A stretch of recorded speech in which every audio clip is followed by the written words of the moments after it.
Hello and welcome back to Assetto Corsa. Thank you very much for joining me in this video. And today we're going to be taking a look at this vehicle. This is the VRC Bradley Project 8, aka the Bentley Speed 8, just without the licensing, courtesy of Next Level Racing, who sponsored this this car build by VRC Modding. So we're going to be taking a good look at this, seeing what it's like to drive.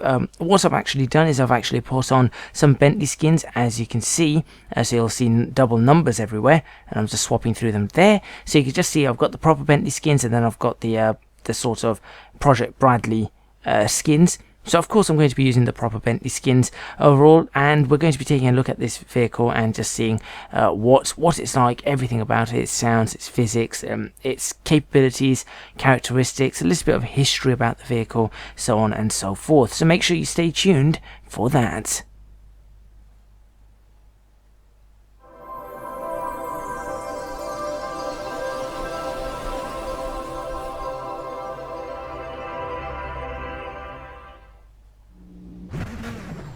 Okay, so the first thing that I am going to mention is that this is payware. So this is a payware vehicle. I know some of VRC modding's craft or things like that are free vehicles, I suppose, not craft, are free, but this one is payware. I believe it's $4.50, so it's not really that expensive, but I thought I'd just get that one out the way first before actually getting into the specifications. So this is a 2003 vehicle. First sort of came out in 2001. I'm saying came out in 2001. It was known as the EXP Speed 8. EXP, it was an experimental I was going to say experimental aircraft. It was an experimental vehicle designed to race at Le Mans, but of course at Le Mans it didn't do all too well, so they did sort of go back and then come back to it in 2003 with the Speed 8. The Speed is because I think they used to have Speed 6s in the 1920s, right the way through to 1930, and Bentley were basically the kings of Le Mans. They had 5 wins, I believe, in the 1920s, outright wins, that is, not just in class. And then what's happened is essentially they were bought out by Rolls-Royce. Now Rolls-Royce is a British company, but as you know, Rolls-Royce develop more, should we say, luxury vehicles. So what's happened is that Bentley went from a race company to not so much on racing, and they pulled out, Rolls-Royce pulled out of motorsport, or pulled Bentley out of motorsport, should I say, and that is the way it remained until, I believe, the Volkswagen Audi group purchased Bentley. In fact, they purchased Rolls-Royce, and with it came Bentley, and they split the two once again, and then they said, well, look, Bentley is a racing company, let's get them back into racing. I think this was in the late 90s, and so they said, let's get this going. I'm not too sure too much more about the information there with the whole history, but what I do know is that this thing basically raced against Audi. So it was owned by Audi, but it raced against Audi. Fair enough. I think it was racing against the Audi R8. This is not the road vehicle, this is the Audi R8 racing car, the Le Mans prototype. So it was racing against that. I believe that the Audi won in 2000, 2001, 2002, 2004, and maybe 2005, I'm not too sure. And the Bentley won in 2003, so this car did actually win the race. And I believe that the drivers that won the race were Tom Christensen, who is known as the master of Le Mans. He's probably the greatest Le Mans driver ever. So Tom Christensen was one of them. I think the other one was Ronaldo. I think it's Ronaldo. Yeah, Ronaldo Capello and Guy Smith. So those were the ones that actually raced it. I think they raced it at a different track as well, because I think it was at Sebring. They raced it simply because when they did in 2001, they found that the car just wasn't ready, so they thought, let's put some extensive testing, and they put a 12-hour test at Sebring. Other drivers of this vehicle were, for example, Johnny Herbert, former F1 driver, Martin Brundle, former F1 driver, Mark Blundell, former F1 driver, David Brabham, son of Jack Brabham. I think David Brabham may have been a former F1 driver as well at some point. So yeah, there were some pretty good names on this vehicle. But anyway, I think that's pretty much enough about the vehicle. Any other information I'm missing? 5 of them were built, but only 3 were raced, I believe. Chassis number 1, 3 and 5 were raced. Number 5 was the one that won the Le Mans 24 hour in the number 7 car, which is the number that I'm running right now. And I don't know why 2 and 4 just were not raced. Anyway, that brings us on to the specifications of this vehicle. So, of course, with this vehicle we have an Audi engine. Now this is probably the only thing that Bentley, or this particular Bentley, has that is an Audi component. So it is a V8 90 degree mid longitudinally mounted, so it's a mid-engine behind the driver. It is, like I said, a 90 degree V8. It produced 615 brake horsepower and 800 newton meters, or about 590 pound-foot of torque, which is not bad at all. It did have 4 valves per cylinder. This is just basic information now. Dual overhead cam, direct fuel injection, which is something that is more and more common. Well, now it's common everywhere, but I suppose through the 80s and stuff you didn't have that. Now, going through the 90s and up to this point, it would have probably been common, and it wasn't naturally aspirated. If you listen very carefully, you should be able to hear a couple of turbos because it was twin turbo. It weighed in at 900 kilograms, meaning that this was an incredibly light car. If you work out the power to weight ratio, 615, 900, you're probably looking at about 690 to 700 bhp per ton, which is not bad at all. And it was a very long car, sort of F1 length. F1 cars are ridiculously long. You wouldn't know it, but when you stand next to an F1 car, you'd realise it's very, very long. So it was about 4.5 meters long, almost 2 meters wide. And because it was an endurance car, I suppose the one thing that I do have to mention is going to be its fuel tank. It had a 90 litre fuel tank, which is about 20 gallons. That's imperial gallons. I have not a clue what the conversion is to US gallons. I just don't know that. Top speed of this vehicle, when geared correctly, was 217 miles per hour, which is pretty good, I think. Other things about this vehicle, let's, I guess, talk about the body, or the chassis of it, and the gearbox. It did have a X-Track 6-speed gearbox, flappy paddles of course, and that was actually developed in conjunction with Bentley, so it wasn't just X-Track doing it on their own. It was sending all the power to the rear wheels because this was a rear wheel drive vehicle. The body itself, or the chassis, was a carbon fibre monocoque, which is something that was becoming the norm at this point in time. And then we had carbon composite panels for the entire body, keeping that weight down. That's how they managed to get the 900 kilogram weight. Of course, you want to use carbon fibre where you can, as much as you can. Any lightweight alloys that you can, carbon fibre, lightweight titanium, aluminium, things like that. Aluminium, for example, was the block. The engine block was an aluminium block. Nice and strong, pretty good right there. So that's all the information that I know about this car, about this vehicle. I suppose we should now get into what it's like in Assetto Corsa. Well, like I said, it is payware, $4.50 I believe, and it comes in at 155 megabytes on the download, and then you can install it. So it's pretty small in size. However, don't let that fool you. It has been optimized fantastically, and of course it is from VRC Modding. And VRC are known for making some brilliant vehicles. I have raced a number of their F1 vehicles. I have never raced one of their LMP cars, so this is the first time I am racing it. So thank you to the team for actually giving me the opportunity to do this, so I can review it for them. And again, I can say thank you to Next Level Racing for actually asking VRC and sponsoring them to make this particular vehicle. Anyway. Looks wise, well, we can start with the I suppose we'll start with the exterior looks if the replay camera comes back. There it is. Right, so exterior wise, it does look like the Bentley, exactly as it should be. It's a brilliant, I'm not going to say it's the most beautiful looking car. It's not. It's striking. I think that's the right term for it. From certain angles it looks wonderful. From other angles, I'm going to say, and this is something that I've noticed about even modern Bentleys, is it the Bentley Mulsanne, that big SUV Bentley, and you've got the Continental GT. at certain angles they look a little bit awkward. The cars look a little bit awkward, and when trying to get the thumbnail for this video, I was taking some photos, and there was a couple of angles. I looked at that car and I thought, what on earth is that? Those proportions are all confusing and very wrong.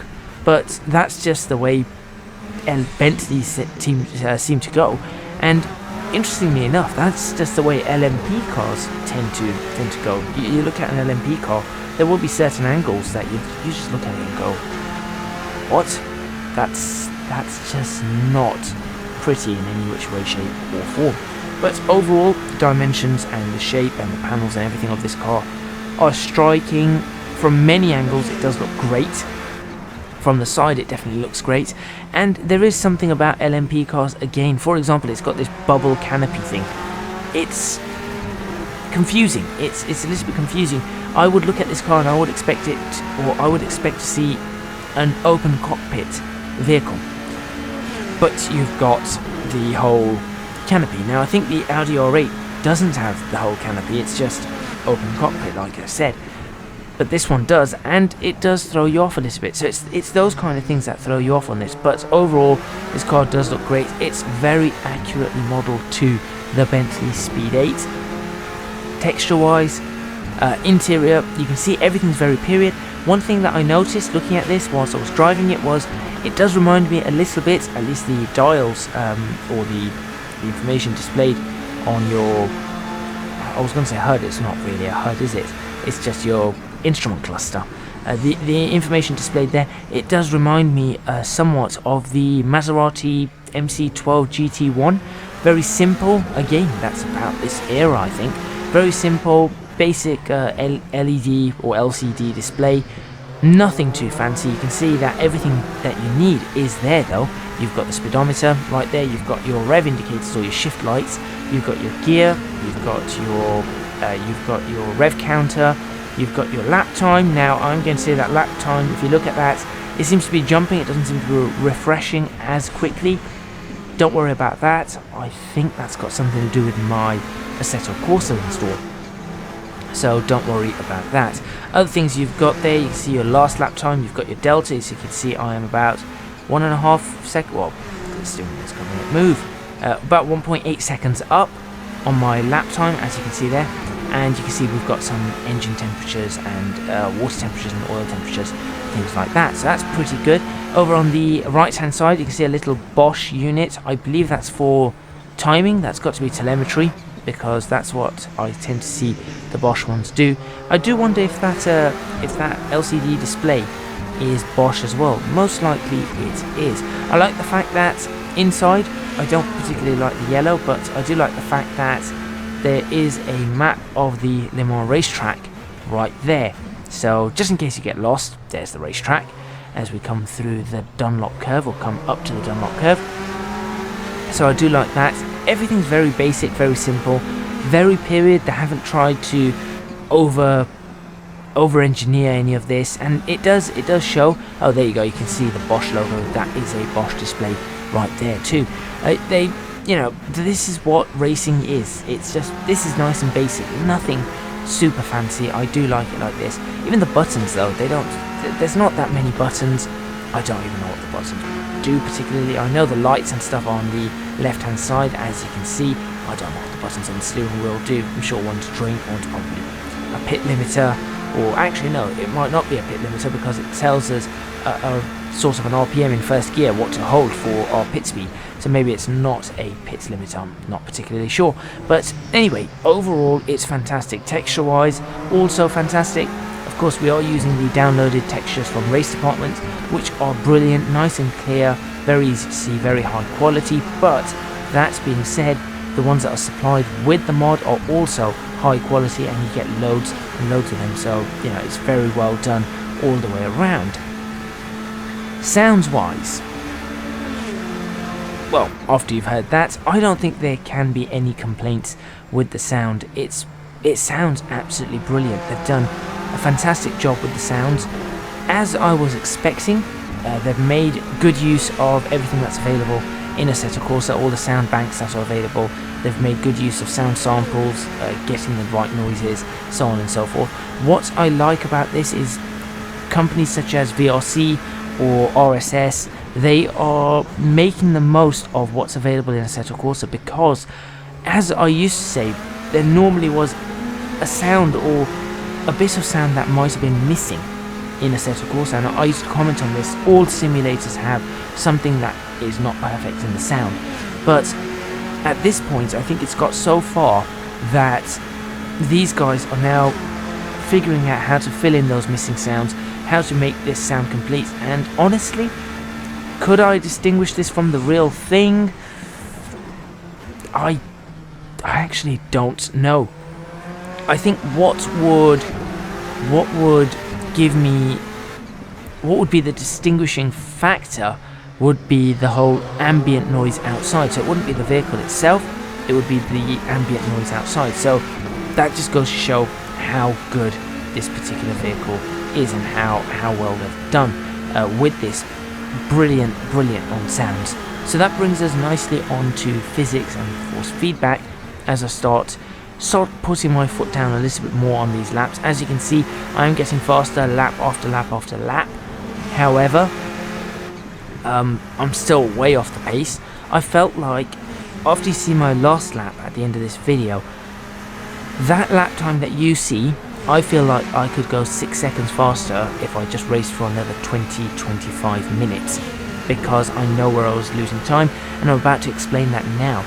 In terms of physics, there are a few things, or coupled with sounds and physics, that do throw you off a little bit. Now, first of all, it's a very old car. I say very old, I'm older than the car, but it's an old vehicle. It's not a Porsche 919. It's not one of these modern, it's not the Toyota TS040 or whatever it's called.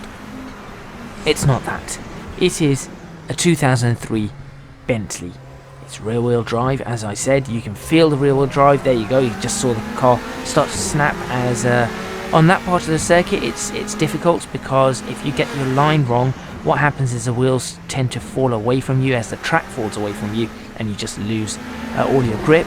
And of course, being rear wheel drive, you put your foot down, the rear wheels have a little bit of grip, your front wheels don't, and you are absolutely gone. You've spun it around. So you could definitely tell it was a rear wheel drive vehicle.